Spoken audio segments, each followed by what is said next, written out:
applause for the Massachusetts State Police and the successful conclusion to this operation. Other communities, Watertown and other communities, and these bystanders, these onlookers, spectators here, cheering as they are coming by. What a scene.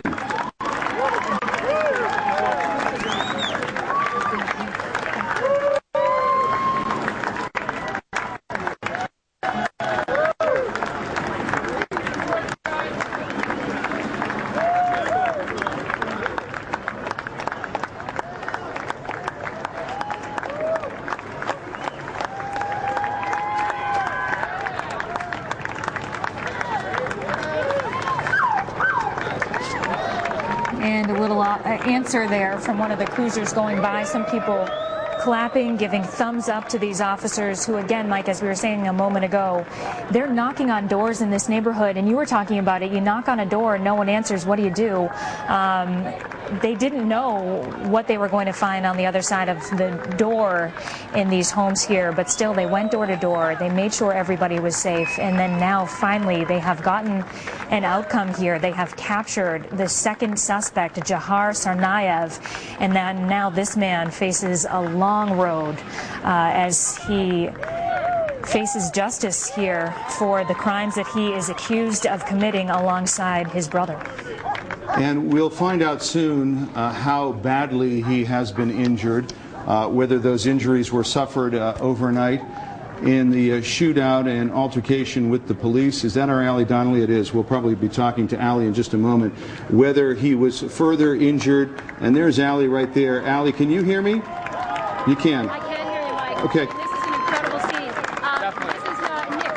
Nick, I'm from Franklin, a little bit outside of town. I spent a lot of time in New York this past week, and to come home to this is truly awesome. The Boston Police, the SWAT team and all that, they've been working very hard, and especially to get him alive, it's truly, for me, it's a humbling experience. And I love it. They worked hard, so we all owe it to them. Definitely, make our streets safer. So this is awesome. Definitely, a truly good experience. Awesome. I love it. Thanks a lot. No problem.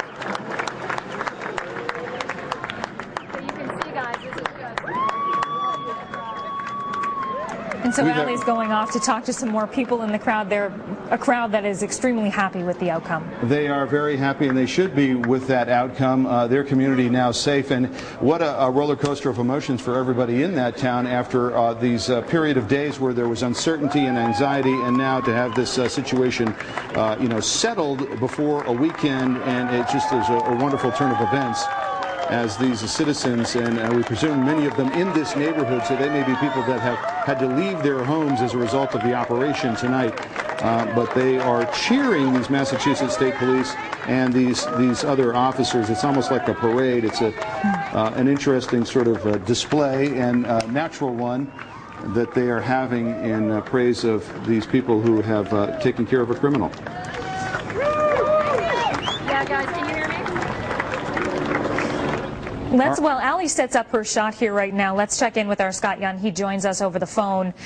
Scott, we're standing by as Allie waits to interview someone, but what's going on where you are very close to this home in question?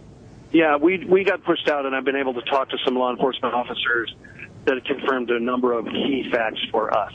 One was the homeowner was alerted that there was something wrong because he saw a trail of blood to the boat. I don't know if you've reported that because I've been off the phone for a bit. That's how the police were alerted. The explosions were what this state police officer told me were flash bangs. They were trying to stun him.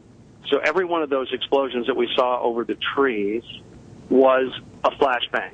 Now, the original gunshots was officers exchanging gunfire with the suspect. So the suspect, according to this police officer here, this state trooper on the scene, tells me that officers were fired at, and so they fired back.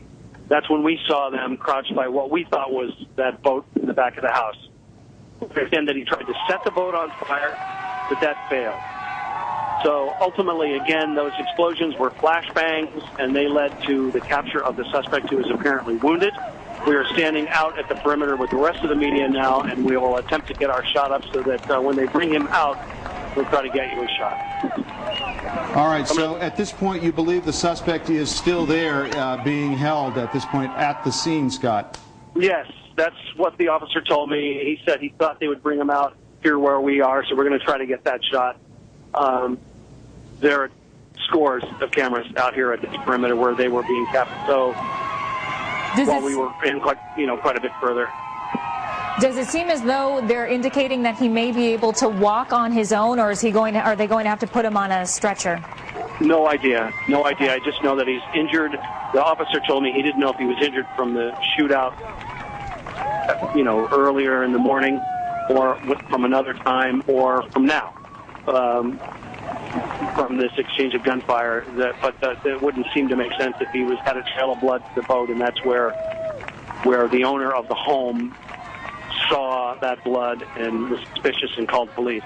But ultimately, it led to the suspect, who has been captured alive. All right, Scott, we'll let you get that shot set up. We're going to take you back to now our Allie Donnelly at the scene you're seeing right here, a couple of blocks, 2 to 3 blocks away. Allie, what do you have for us?